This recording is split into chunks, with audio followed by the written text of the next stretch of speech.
Hey guys, welcome to Success Galore. Success Galore में आपका हार्दिक स्वागत है। तो आज है 8 जून और आज से हम रीजनिंग के जो सारे टॉपिक्स हैं जो कि एसबीआई क्लर्क के साथ साथ आरआरबी पीओ क्लर्क के लिए भी इंपॉर्टेंट है, उन सारे टॉपिक्स को हम करेंगे कवर एक ही क्लास में। तो आज है डे 3 एंड गाइस, अगर आपने इस चैनल को अभी तक सब्सक्राइब नहीं किया then please subscribe the channel and hit the bell icon. चलिए शुरुआत करते हैं। तो ये जो पहला क्वेश्चन है इसमें आपको बताना है how many such pairs of letters are there in the word objective each of which has as many letters between them as in English alphabet.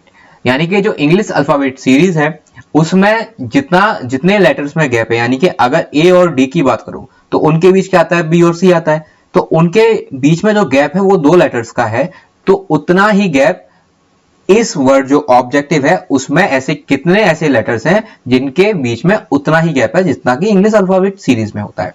तो ऐसा करने के लिए आपको सिंपली OBJECTIVE, अब ऐसा करने के लिए आपको लिखने की कोई भी जरूरत नहीं है। आप सीधे सीधे ऑब्जेक्टिव जैसे ये वर्ड है तो आप ओ को हाइड करो अपनी फिंगर से और आगे पढ़ना स्टार्ट कर दो। ओ के बाद क्या आता है, PQRST, आपको एक पेयर ये मिल गया O और T। आगे देखते हैं STUV, दूसरा पेयर O के साथ ये भी मिल गया कि V के साथ भी है इसका। आगे देखते हैं, आगे तो E है नहीं, अब B को देखते हैं। अच्छा, इसमें जब हम पढ़ते हैं, जैसे हमें E से पढ़ना स्टार्ट किया, E से हम पढ़ेंगे EFGHI, आगे हम पढ़ रहे हैं लेकिन हमें पीछे भी ध्यान देना है कि पीछे भी कोई ऐसा लेटर ना हो कि उनके बीच में वैसा ही गैप हो जैसा कि इंग्लिश अल्फाबेटिकल सीरीज में।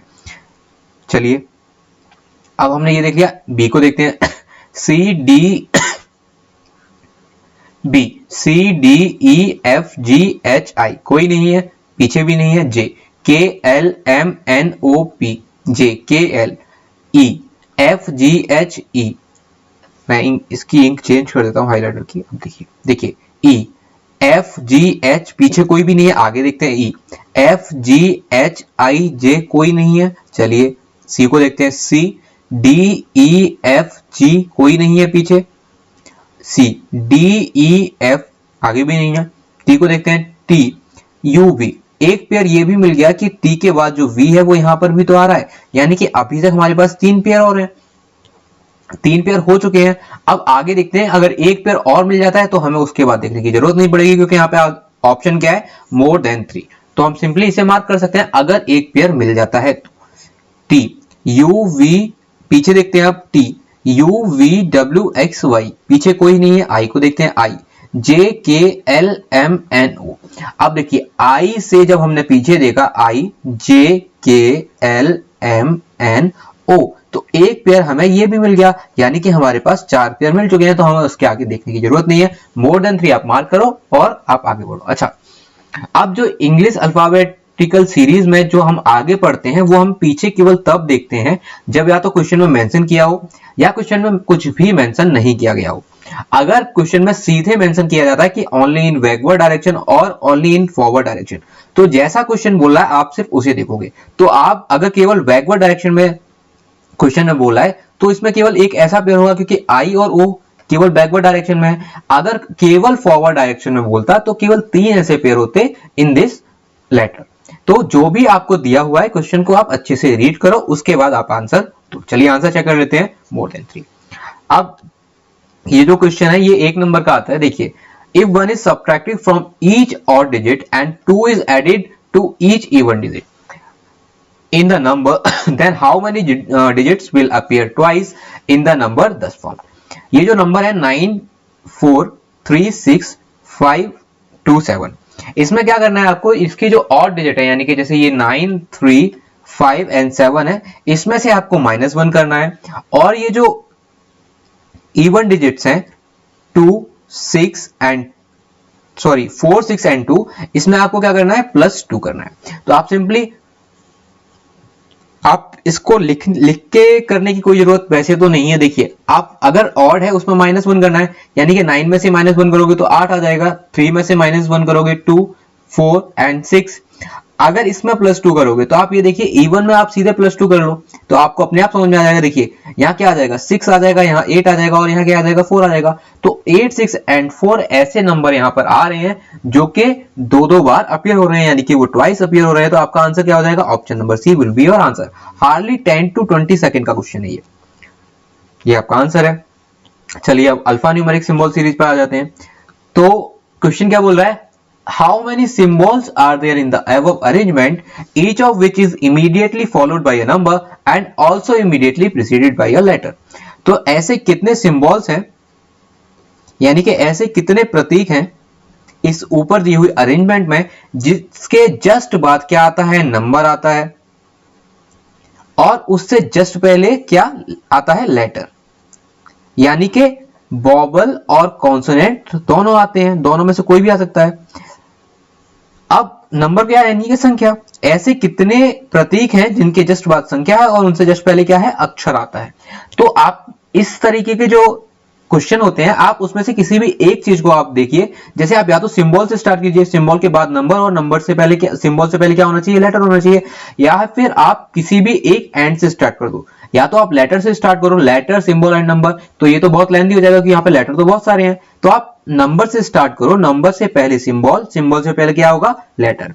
और क्योंकि नंबर से पहले सिंबल होना चाहिए तो हमें कहां से देखना चाहिए, हमें राइट साइड से देखना चाहिए। तो नंबर यहाँ पर है, नंबर के बाद क्या सिंबल है, नहीं है, हटा दो। यहाँ पर नंबर नहीं है, यहाँ पर भी नंबर, देखिए नंबर सिंबल एंड लेटर। तो एक पेयर आपका ये मिल गया। उसके बाद यहाँ पर नंबर के बाद नंबर है, हटाओ, नंबर के बाद सिंबल, सिंबल के बाद लेटर, यानी कि दूसरा पेयर आपको यहाँ मिल गया। नंबर के बाद वॉवल है, तो ये तो वहां होगा नहीं। तो केवल ऐसे दो पेयर है ऊपर दी हुई अरेंजमेंट में जिसमें ऐसे केवल दो ही सिंबल है जिसमें जस्ट पहले, जिसके जस्ट पहले लेटर है और उसके जस्ट बाद क्या आता है, नंबर आता है। तो वो पेयर देख लेते हैं, L has 3 and B has 1। केवल दो ऐसे पेयर है, L $3 and B has 1। अब ये 1, 2 और 3 क्वेश्चन आपके लिए होमवर्क है, बट दो ही क्वेश्चन देते हैं, पहले ये देख लेते हैं। देखिए which element is exactly midway between the 18th element from the left hand and 10th element from the right।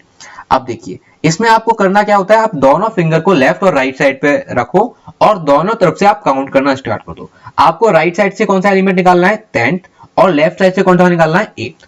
तो आप देखिए, आप अब मैं तो एक ही साइड से आपको समझा सकता हूं, बट आप अगर स्क्रीन पर दोनों साइड से फिंगर रखोगे तो आप इजीली इसको बना पाओगे। देखिए 10th एलिमेंट फ्रॉम राइट देख लेते हैं पहले। तो राइट साइड ये है हमारी, तो first, second, third, fourth, fifth, sixth, 7, 8, 9 and 10। तो 10th एलिमेंट हमें जी मिल गया, ये जी मिल गया 10th एलिमेंट। अब हम राइट साइड से भी देख लेते हैं, राइट साइड से कौन सा एलिमेंट है, राइट साइड से हमें निकालना है 10th और लेफ्ट से निकालना है हमें 8th, यानी कि लेफ्ट साइड से आप देख लेते हैं।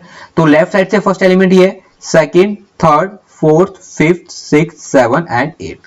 तो 8th एलिमेंट ये है। अब इन दोनों के बीच में हमें क्या निकालना है, मिडवे में कौन सा है। तो आप सिंपली दोनों साइड से उस फिंगर को आगे बढ़ाते जाइए। देखिए आप एक टर्म ये यहां से अगर फिंगर बढ़ाओगे तो एक यहां से भी बढ़ाओगे, फिर एक यहां से बढ़ाया तो एक यहां से बढ़ाओ, तो इन दोनों के बीच में आप इजीली निकाल पाओगे। तो बीच में क्या है, F। तो F will be your answer. तो आंसर क्या है आपका, ऑप्शन नंबर ए। अगेन ये हार्डली 20 to 25 सेकंड का क्वेश्चन है। चलिए अब एक सीटिंग अरेंजमेंट कर लेते हैं। आप इस वीडियो को पॉज कीजिए, इस सीटिंग अरेंजमेंट को बनाइए। नेक्स्ट स्लाइड पे मैं इसको बनाता हूं।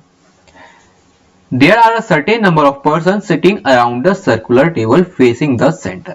अब इसको या तो आप सर्कल बना के बनाओ या फिर जैसा कि मैंने आपको बताया है थ्रेड मेथड, आप उससे बनाओ। अब क्योंकि सर्टेन नंबर है तो हमें पता नहीं है कितने हैं, तो आगे देखते हैं पहले conditions. K sits second to the left of T। जो K है वो सेकंड टू लेफ्ट बैठा है किससे, T से।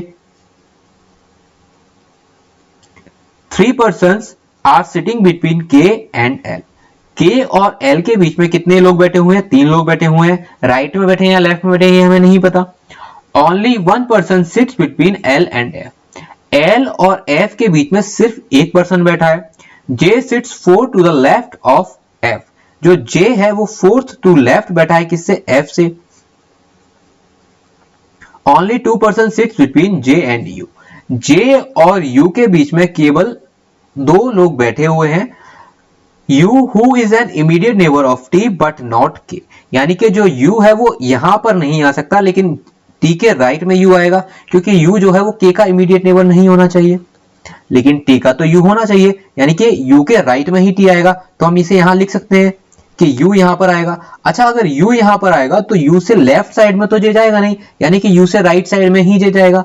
तो ये कंडीशन यहां पर सेट हो गई। आगे देखते हैं, less than 15 person are sitting around the table, यानी कि पूरी टेबल में 15 से कम लोग बैठे हैं, यानी कि 14 मैक्सिमम बैठ सकते हैं। चलिए अब कहां से शुरुआत कर सकते हैं, देखिए। तो सबसे पहले ये कंडीशन हमें मिली हुई है, तो हम इसको सेट कर देते हैं कि t अगर यहां पर आता है तो t से लेफ्ट में सेकंड टू लेफ्ट है k, और t के इमीडिएट राइट में u आएगा, क्योंकि u जो है वो k का इमीडिएट नेबर नहीं होना चाहिए, लेकिन t का इमीडिएट नेबर u है, और u को 2 छोड़कर यहां पर आ जाएगा j। यहां तक ये कंडीशन हो गई, यानी कि ये कंडीशन हो गई आपकी, और एक कौन सी कंडीशन हो गई, ये वाली। देखिए आप क्या कर सकते हैं, k को 3 छोड़ के l अभी सेट नहीं कर रहे, f ये भी देखिए, f को 3 छोड़कर लेफ्ट साइड में j होना चाहिए। अब अगर हमने t को फेस कराया है ऊपर की तरफ और ये सारे के सारे इनसाइड फेस कर रहे हैं, यानी कि ये सारे के सारे ऊपर फेस कर रहे होंगे, यानी कि इनका राइट इस साइड होगा और लेफ्ट इस साइड होगा, ये फिक्स है। अब अगर j जो है f के 4 टू लेफ्ट बैठा है, इट मींस ये भी तो ट्रू है कि j के 4 टू राइट में f बैठा है, तो 1 2 3 4 छोड़ के f यहां पर आ जाएगा। अब लेकिन आपको एक चीज याद रखनी है कि 15 से कम, यानी कि मैक्सिमम 14 लोग ही होंगे इस सिटिंग में, यानी कि इस सर्कुलर सिटिंग में। अब ये कंडीशन जब हो गई तो इसके बाद सिर्फ 2 कंडीशन बची है कि k को 3 छोड़ के l होना चाहिए और l को 1 छोड़कर f होना चाहिए। अब अगर मैं k को यहां पर देख रहा हूं तो 1 2 3 छोड़कर अगर मैंने l यहां रखा तो कितनी सिटिंग हो गई यहां पर, 1 2 3 4 5 6 7 8 9 10 11 12 13 14, यानी कि 14 से ज्यादा हो गई। यानी कि जो ये l है वो f से अंदर ही आएगा, यानी कि ये पूरी जो सिटिंग अरेंजमेंट है ये मैक्सिमम लोग यहीं पे मिल जाएंगे हमें। देखिए k को 3 छोड़ के l चाहिए, यानी कि 1 2 3 छोड़ के l यहां आ जाएगा। अगर l यहां आया तो l से तो 1 छोड़कर f होना चाहिए था, तो l यहां तो आएगा नहीं, यानी कि जो k और f है उनके बीच में भी एक पर्सन होगा, और f को 1 छोड़कर l आना चाहिए, तो k तो आ नहीं पाएगा, यानी कि l यहां पर आ जाएगा। और अगर l यहां पर आ गया तो l से 3 छोड़ के k होगा, 1 2 3 छोड़ के k होगा, यानी कि हमें मैक्सिमम जितने लोग भी हैं इस अरेंजमेंट में वो मिल चुके हैं। तो चेक कर लेते हैं कितने लोग हैं। देखिए 1 2 3 4 5 6 7 8 9 10 11 12, यानी कि कितने लोग हैं इस पूरी अरेंजमेंट में, 12 लोग हैं। अब आप इस थर्ड मेथड को बना लिया। अगर आप इसको सर्कुलर से बनाते तो आपके लिए बहुत लेंथी हो जाता। देखिए अगर आप t को यहां मानते, बना आप उसको भी सकते हो, बनाओगे आप इसी तरीके से। देखिए t अगर आपने कहां से हमने स्टार्ट किया था, ये देखिए t था, t के इमीडिएट राइट में u था, और t से सेकंड टू लेफ्ट में कौन था, k था। यहां तक ठीक है। और u से लेफ्ट में तो j जाएगा नहीं, क्योंकि 2 छोड़ के k है, तो u से राइट साइड में 2 छोड़ के j आएगा, यानी कि 1 2 छोड़ के j यहां पर आ जाएगा। यहां तक ये कंडीशन हो गई।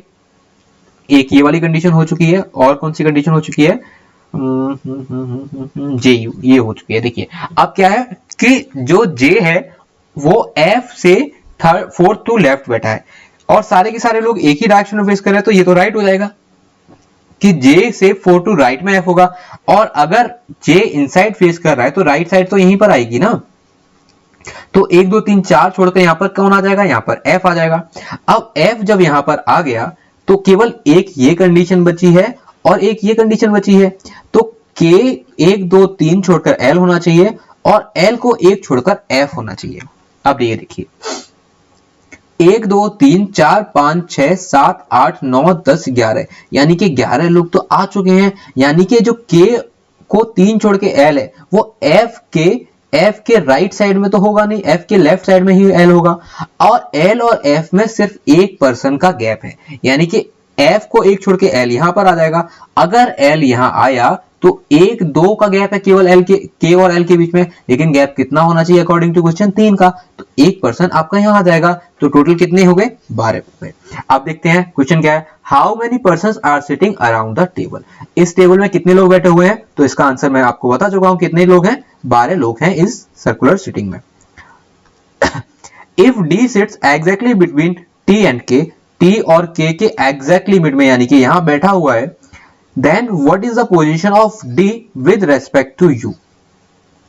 अगर डी यहां बैठा है तो यू के रेस्पेक्ट में डी की पोजीशन क्या होगी, तो 1 2 यानी कि सेकंड टू लेफ्ट होगी। अब केवल सेकंड टू लेफ्ट नहीं होगी, उसके साथ साथ एक और कंडीशन हो सकती है कि यू के राइट में भी तो डी बैठा होगा। देखिए first, second, third, fourth, fifth, 6, 7, 8, 9 यानी कि 10th टू राइट भी बैठा होगा डी। देखिए के और टी कहां पर है, के और टी यहां पर। अगर डी यहां पर बैठा है तो यू कहां पर है, यू यहां है। या तो इससे लेफ्ट में होगा तो सेकंड टू लेफ्ट होगा, लेकिन इसके राइट साइड में भी तो यू बैठा है। अगर हम राइट साइड से काउंट करें तो first, second, third, fourth, fifth, 6, 7, 8, 9 and 10। तो एक होगा 10 टू राइट और दूसरा क्या हो सकता है, सेकंड टू लेफ्ट। जो आपका ऑप्शन में आंसर दिया होगा आप उसको मार्क कीजिए। आप अकॉर्डिंग टू ऑप्शन ही इसको चूज कर सकते हैं, क्योंकि यहाँ पे क्वेश्चन में कुछ दिया नहीं है और दोनों ही पोजीशन उसके डी की ट्रू है regarding to you. What is the position of F with respect to T. F की पोजीशन आपको बतानी है विद रेस्पेक्ट टू टी। तो एफ यहां पर है, टी यहां पर है, तो टी के लेफ्ट में ये क्या है, 1 2 3 यानी कि फोर्थ टू लेफ्ट, और इसके राइट साइड में भी तो बैठा है यानी कि first, second, third, fourth, fifth, 6, 7 and 8 और 8th टू राइट। जो आपके ऑप्शन में दिया होगा आप उसको चूज करेंगे। How many persons are sitting between L and J when counted from the left. अब यहाँ पे स्पेसिफिक है कि लेफ्ट से अगर काउंट करोगे एल के, एल यहां पर है और यहां पर एल यहां पर है। देखिए अगर हम थ्रेड मेथड करेंगे तो इसलिए इजी होता है क्योंकि हमें इजीली पता है कि लेफ्ट कहां पर है और राइट कहां पर है। अब ये इनसाइड फेस कर रहा है तो इसका राइट इस साइड होगा और लेफ्ट इस साइड होगा। पूछा क्या है, एल और जे के बीच में कितने पर्सन बैठे हैं। अगर लेफ्ट देखेंगे तो सिर्फ एक ही पर्सन बैठा हुआ है। आप यहां पर भी देखो, लेफ्ट देखोगे तो सिर्फ एक ही पर्सन बैठा हुआ है। तो आपके आंसर ये होंगे। चलिए चेक कर लेते हैं। 12 second to left, 4 to left, second to the left and fourth to the left. उसके साथ साथ राइट वाली कंडीशन को भी आपको याद रखना है। अगर ऑप्शन में ये दिया जाता है तो आप इसको मार्क करेंगे। And last is 1। चलिए अब एक डायरेक्शन डिस्टेंस का क्वेश्चन कर लेते हैं। रीजनिंग में आप फुल मार्क्स ला सकते हैं और फुल मार्क्स आप तभी ला सकते हैं तब जब आप डेली प्रैक्टिस करेंगे। और रीजनिंग का आप एक ही टॉपिक लेके अगर बैठ जाएंगे तो आप रीजनिंग में कभी भी फुल मार्क्स नहीं ला पाएंगे। आप ऐसे ही मिक्स अप करके क्वेश्चन किया कीजिए एंड डेफिनेटली आप आरआरबी में 40 out of 40 and in SBI 35 out of 35 ला सकते हैं। बहुत लोग लाए हैं, डेफिनेटली आप भी ला सकते हैं। डायरेक्शन प्लेन वैसे तो मैं आपको बता चुका हूं कि ऊपर होता है नॉर्थ, नीचे होता है साउथ, यहां पर होता है ईस्ट और यहां पर होता है वेस्ट। अब देखते हैं क्वेश्चन क्या बोल रहा है। If point J is 20 metre north to point G, यानी कि पॉइंट जी अगर यहां पर है तो नॉर्थ डायरेक्शन में पॉइंट जे यहां पर है 20 मीटर ऊपर। चलिए if point G is 10 metre to the west of point K, यानी कि पॉइंट जी यहां पर है तो वेस्ट, अगर पॉइंट जी है तो के यहां पर होगा और पॉइंट जी कितने मीटर वेस्ट है, 10 मीटर, यानी कि 10 यहां पर आ जाएगा। Point K is 15 metre south to point L, और जो पॉइंट यानी कि इस 20 को थोड़ा सा बढ़ा देते हैं, वेट फॉर अ मिनट। देखिए यहाँ क्या था, पॉइंट जे और ये डिस्टेंस थी 20 मीटर। अब पॉइंट के जो है वो पॉइंट एल से 15 मीटर साउथ है, यानी कि यहां से अगर हम यहां ले जाएंगे तो ये एल हो जाएगा और एल से 15 मीटर साउथ क्या है, पॉइंट के। चलिए आगे बढ़ते हैं। Kushagra is standing at point T which is 30 metre east to point L, यानी कि पॉइंट एल यहां पर है उससे 30 मीटर ईस्ट इस डायरेक्शन में होगा और यहां पर कौन खड़ा हुआ है, कुशाग्र खड़ा हुआ है। ये पॉइंट क्या है, पॉइंट टी, और इन दोनों के बीच की डिस्टेंस जो है वो है 30 मीटर। ही स्टार्ट वॉकिंग टुवर्ड साउथ, अब वो नीचे की तरफ वॉक करना स्टार्ट करता है और कितने मीटर चलता है, 35 मीटर चलता है, यानी कि यहां से ये 35 मीटर यहां पर आ जाएगा। और ये जी और के की स्ट्रेट लाइन में नहीं आएगा क्योंकि यहां पर तो केवल 15 मीटर है और ये जा कितना रहा है, 35 मीटर, यानी कि उससे नीचे ही पहुंचेगा ये। He takes a right turn and stopped at point M after walking 40 metre. अब नीचे की तरफ देख रहा है यानी कि साउथ डायरेक्शन में देख रहा है तो इसका राइट इस डायरेक्शन में होगा, तो यहां से कितना चलता है, 40 मीटर। अब 30 और 10 अगर ये है तो ये G और J की स्ट्रेट लाइन में आ जाएगा, यानी कि जो पॉइंट M है वो यहां पर होगा और यहां पर क्या डिस्टेंस है, ये 40 मीटर। तो ये आपका फिगर बन गया है। अब क्वेश्चन देख लेते हैं। How far and in which direction is point G with respect to point M।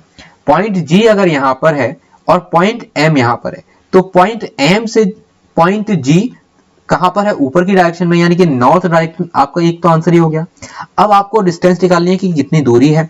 देखिए अगर ये 20 मीटर है तो यहां से ये 15 मीटर हो जाएगा, क्योंकि ये भी 15 मीटर है। और अगर ये 15 मीटर हो गया तो अगर मैं इसको स्ट्रेट बनाऊंगा तो ये भी तो 15 मीटर हो जाएगा, यहां से ऊपर की डिस्टेंस।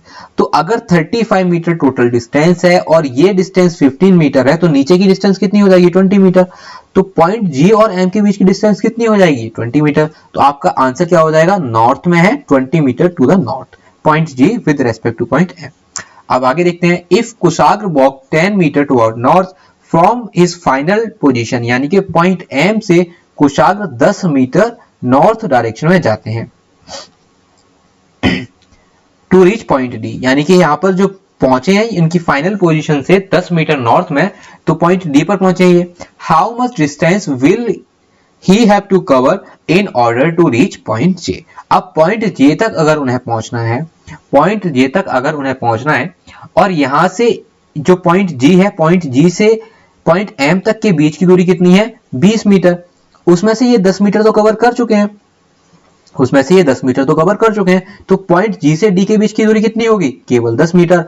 10 मीटर अगर ये है और 20 मीटर जी से जे की दूरी है, तो पॉइंट डी से जे की दूरी कितनी हो जाएगी, 30 मीटर। तो आपका आंसर क्या हो जाएगा, 30 मीटर। यानी कि फर्स्ट का आंसर है आपका 20 metre toward north and 30 metre.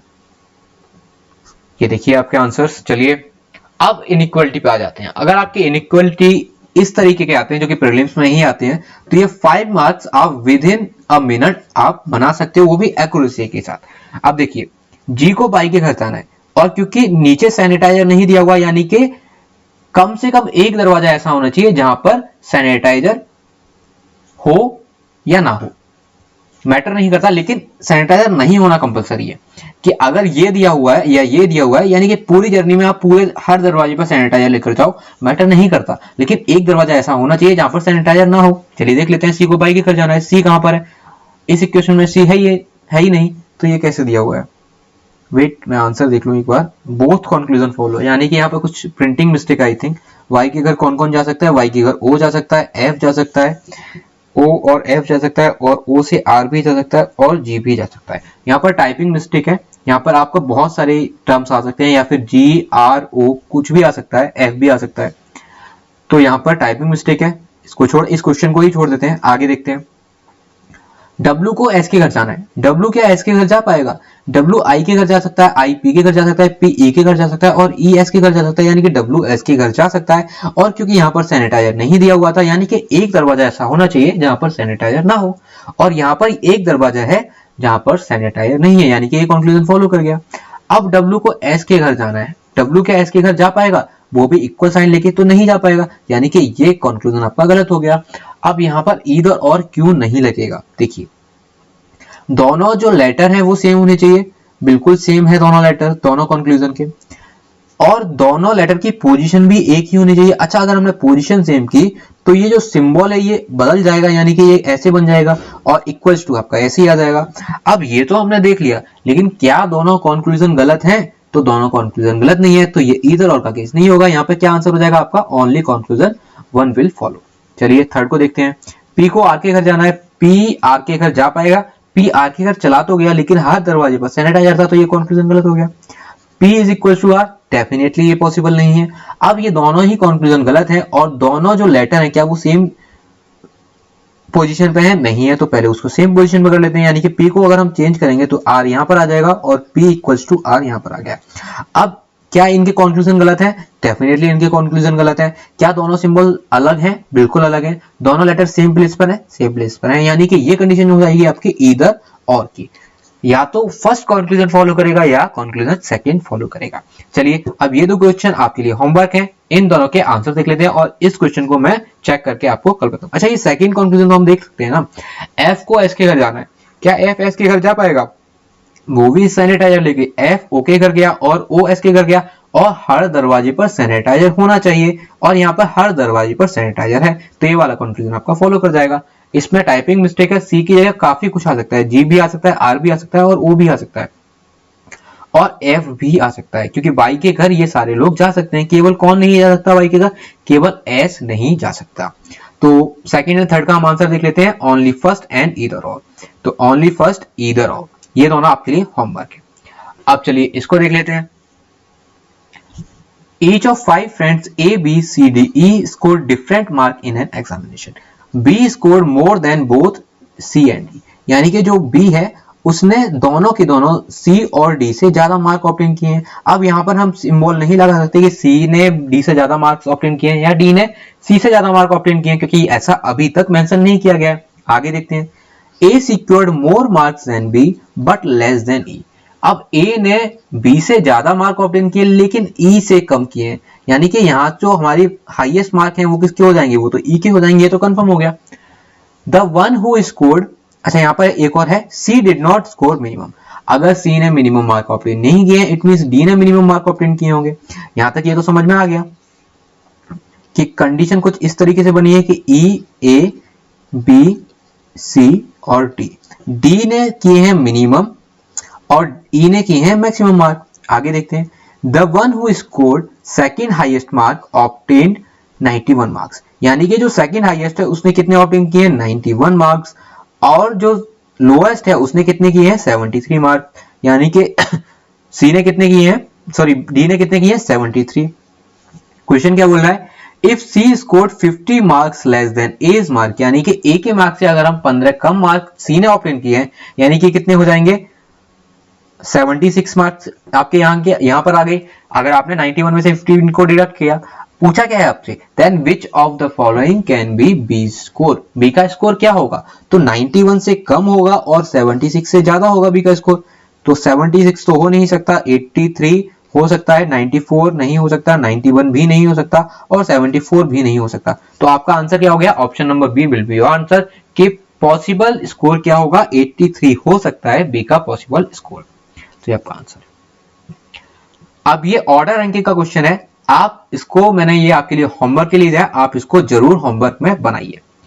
चलिए अब कर लेते हैं एक ब्लड रिलेशन का question. Mohan is the son of Arun father sister. जो मोहन है वो सन है किसके, अरुण के जो फादर हैं उनकी सिस्टर के।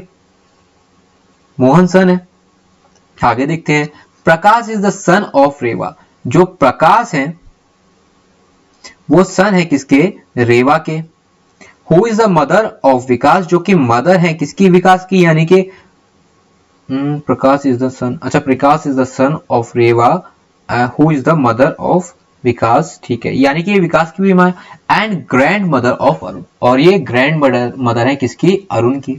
चलिए, Pranav is the father of Neela, और प्रणव जो है वो फादर है नीला के, तो ये अलग बना लेते हैं। प्रणव कौन है, फादर है किसके, नीला के। And grand father of Mohan, अगर ये मोहन के ग्रैंड फादर हैं, अगर ये मोहन के ग्रैंड फादर हैं तो इनकी कंडीशन कुछ बन सकती है क्या, अभी तक तो कुछ बन नहीं रही है। तो आगे देखते हैं। Reva is the wife of Pranav, अगर रेवा वाइफ है प्रणव की, यानी कि यहां पर रेवा अगर आती है तो उनके पतिदेव कौन है, प्रणव है।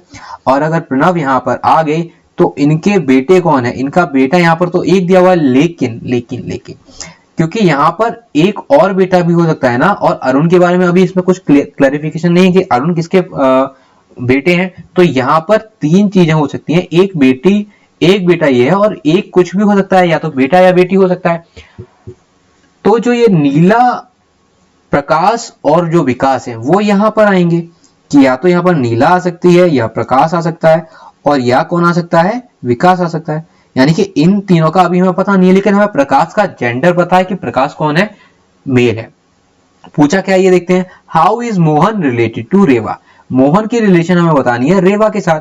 तो रेवा की बेटी का बेटा यानी कि ग्रैंड सन हो गया कौन, मोहन, तो ये क्या आंसर हो जाएगा आपका, grand son. How is Vikas wife, अब विकास का जेंडर हमें पता है कि विकास मेल है इस क्वेश्चन के अकॉर्डिंग, कि विकास की वाइफ की रिलेशन हमें बतानी है नीला के साथ। तो नीला जो भी जेंडर है उसके भाई की बीवी कौन हुई, सिस्टर इन लॉ। तो आंसर क्या हो जाएगा, grand son and sister in law, grand son and sister in law. अब क्योंकि यहाँ पे हमें ये पता नहीं है कि विकास और नीला के जेंडर क्या है। हालांकि हमें प्रकाश का जेंडर जरूर पता है, बट हम यहाँ पर ये सेट नहीं कर सकते क्योंकि हमें प्रकाश के बारे में सिर्फ जेंडर पता है। हमें ये नहीं पता कि एम और ए किसका बेटा है। एम तो खैर डॉटर का ही बेटा होगा, लेकिन प्रकाश का क्या पता कोई बेटा ना हो, तो ये भी पॉसिबल है। तो इन तीनों का जेंडर हमें नहीं पता। अब ये क्वेश्चन चाइनीज कोडिंग डिकोडिंग का है, जो मैंने आपके लिए स्पेशली होमवर्क के लिए दिया है, तो आप इसको जरूर बनाइएगा।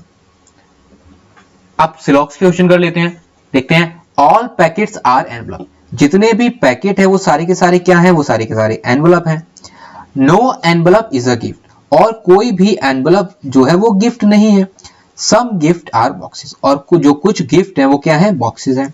अब कंक्लूजन देखते हैं, कंक्लूजन क्या दिया हुआ है। No packet is a gift, कोई भी जो पैकेट है वो गिफ्ट नहीं होगा, बिल्कुल सही कंक्लूजन है। ऑल एनवलप्स आर पैकेट्स, पूरे के पूरे जो एनवलप हैं, यानी कि ये जो पूरे के पूरे एनवलप हैं, क्या वो पैकेट दिख रहे हैं, नहीं दिख रहे, तो ये गलत हो जाएगा।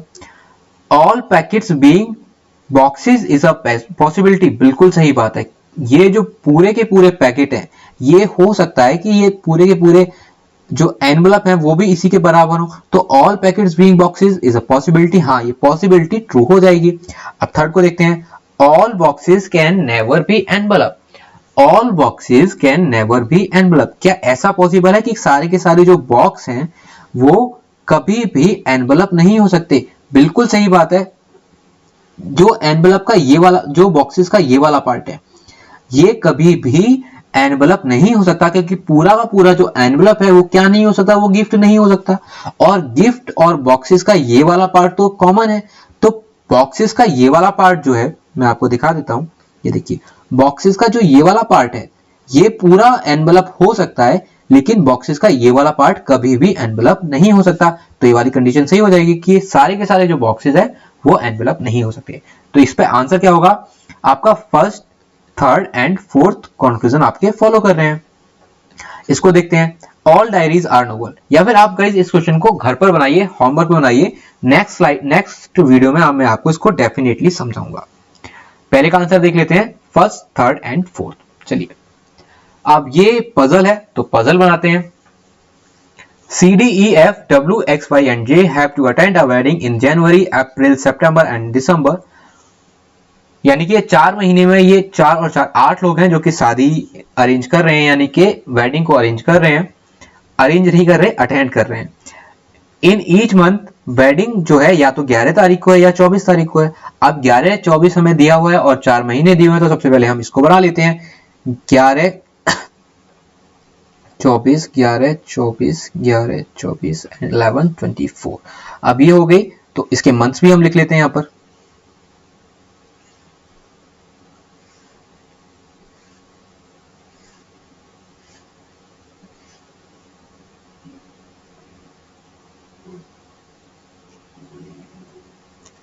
पहला क्या है, जनवरी, अप्रैल, सितंबर एंड दिसंबर। अब दिसंबर में कितने डेज होते हैं, 31 होते हैं। अप्रैल और सितंबर दोनों में 30 होते हैं, और जनवरी में कितने होते हैं, 31 होते हैं। ये आपको बहुत याद करने की जरूरत है कि कितने दिन होते हैं हर महीने में। अगर आपको ये पता होगा तो आप इस तरीके क्वेश्चन इजीली बना पाओगे। देखिए, अब सबसे पहले कंडीशन देखते हैं। Not more than 2 people have to attend wedding in the same month, यानी कि 2 ही लोग, वैसे भी आपको दिख रहे हैं 11 और 24 अगर एक महीने की 2 तारीख है, तो उनमें हर दिन केवल एक ही इंसान अटेंड कर सकता है, और हर मंथ में केवल 2 इंसान अटेंड करते हैं मैक्सिमम। कंडीशन यहां से स्टार्ट है, देखते हैं। W has to attend a wedding on 11th of the month which has only 30 days, यानी कि जो W है वो 11 तारीख को अटेंड करेगा वेडिंग, लेकिन उस महीने में जिसमें 30 दिन है। तो यहाँ पर केवल W की 2 पॉसिबिलिटी है। 30 या तो इसमें आता है या इसमें आता है, यानी कि या तो 30 अप्रैल में आते हैं 30 दिन, या सितंबर में आते हैं, यानी कि W या तो यहां आ सकता है या W यहां आ सकता है। ये क्योंकि 2 ही पॉसिबिलिटी है तो हम इजीली लिख सकते हैं। आगे देखते हैं। Only 3 people have to attend a wedding between W and Y। W और Y के बीच में अगर केवल 3 लोग अटेंड कर रहे हैं वेडिंग, तो अगर हम फर्स्ट कंडीशन को देखें तो W को 3 छोड़ के Y नीचे ही आएगा। लेकिन अगर हम सेकंड कंडीशन को देखो तो नीचे तो नहीं आ पाएगा भाई, तो W के ऊपर आएगा 3 छोड़ के Y। C and Y have to attend a wedding neither on same date nor on same month, यानी कि W ने अगर दिसंबर में अटेंड किए तो यहाँ पर C नहीं आएगा, और क्योंकि 11 तारीख को अटेंड किए तो 11 तारीख को भी C नहीं आएगा। और अगर हम सेकंड कंडीशन की बात करें तो सेकंड कंडीशन में जनवरी में अटेंड किया यानी कि C यहाँ पर नहीं आ पाएगा, क्योंकि 11 तारीख को अटेंड किए तो 11 तारीख में C नहीं आ पाएगा, जो कि ऑलरेडी C नहीं आ रहा। आगे देखते हैं। C doesn't have to attend a wedding in April, यानी कि C ने अप्रैल में वेडिंग अटेंड नहीं की है, यानी कि C यहां भी नहीं आ पाएगा। Only two people have to attend a wedding between C and F, C और F के बीच में केवल 2 लोगों ने वेडिंग अटेंड की है।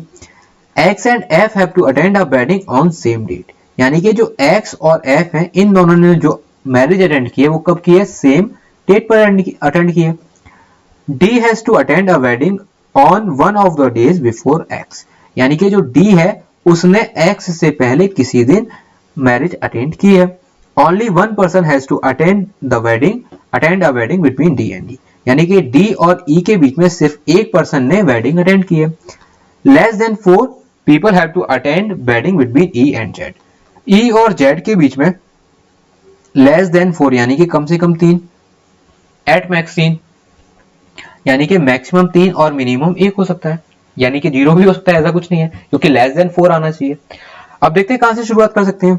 देखिए C कहां नहीं आ सकता, C को हम देख लेते हैं, क्योंकि C काफी जगह नहीं आ सकता और C के लिए बहुत ही लिमिटेड कंडीशंस हैं। तो देखते हैं। देखिए C यहां नहीं आ सकता, उसके साथ साथ C यहां भी तो नहीं आ सकता और C यहां नहीं आ सकता।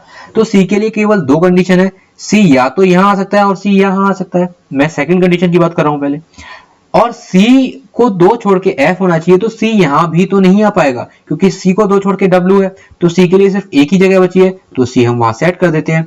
अब C हमने जब यहां सेट किया तो नीचे तो F आएगा नहीं, तो ऊपर F आएगा, यानी कि 1 2 छोड़ के F यहां पर आ जाएगा।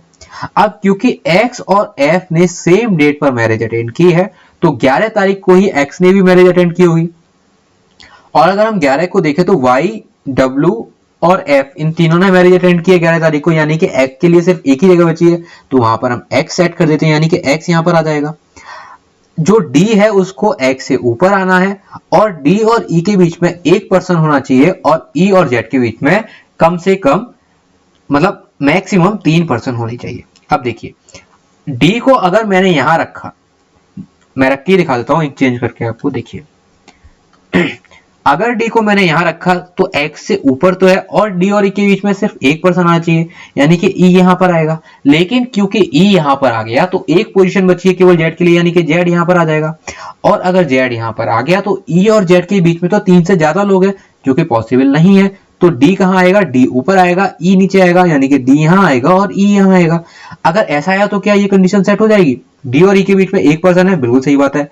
X से ऊपर D है, X से ऊपर D है, बिल्कुल सही बात है। E और Z के बीच में मैक्सिमम 3 पर्सन होने चाहिए।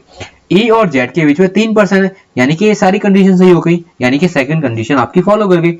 अब फर्स्ट कंडीशन को देखते हैं कि वो फॉलो क्यों नहीं करेगी, उसमें क्या गलती हो जाएगी, देखते हैं।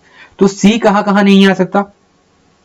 C ना तो यहां पर कुछ था ना, ये देखिए C जो है वो जिस डेट को Y अटेंड कर रहा है, ना तो उस डेट को अटेंड करेगा, ना ही उस मंथ में अटेंड करेगा।